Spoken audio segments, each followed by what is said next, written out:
ત્યાં river overbridge national highway authority દ્વારા 6 lane river ઓવરબ્રિજનું કામ ચાલુ છે. જૂના જે 2 હયાત બ્રિજ છે એ જર્જરિત છે. જ્યારે આ બંને નવા બ્રિજ બની જશે પછી આ બ્રિજને ડિસ્ટ્રક્ટ કરી નાખવામાં આવશે અથવા નોન યુઝ કરવામાં આવશે. એ પ્રકારની કામગીરી નેશનલ હાઈવે ઓથોરિટી દ્વારા ચાલી રહી છે. આજે વિઝિટ દરમિયાન અમારા ધ્યાનમાં આવ્યું કે આ કામગીરી કરવા માટે નદીના બંને કાંઠે માટીથી પુરાણ કરી અને એમના વ્હીકલ આવવા જવાની વ્યવસ્થા કરેલી છે.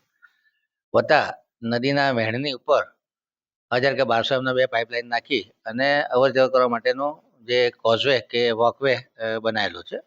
એની હાઇટ લગભગ 3 મીટર જેવી હશે.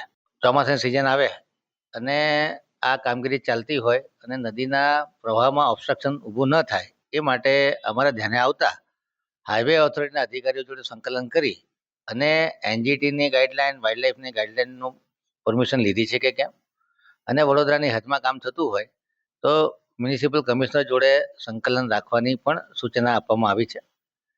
અમારા કન્સર્ન એવા છે કે ચોમાસા પહેલાં આ કોઝવેને દૂર કરવામાં આવે અને નદીના બેંક ઉપર જે કોઈ દબાણો થયા હોય એ પણ દૂર કરવામાં આવે, જેથી કરીને જે ઇન્ફ્રાસ્ટ્રક્ચરનું કામ ચાલે છે ચોમાસા પછી પાછું ફરી પૂર્વવત ચાલુ કરી શકાય. પરંતુ જ્યારે પણ ચોમાસું આવતું હોય અને નદીમાં પાણીનું સ્તર વધતું હોય એ ઘડીએ પાણીના સ્તરમાં ઓબ્સ્ટ્રક્શન ન થાય એ પ્રકારનું સંકલન રાખવા માટે કમિશનર સાહેબે નેશનલ હાઈવે ઓથોરિટીને પણ સૂચન કરેલ છે.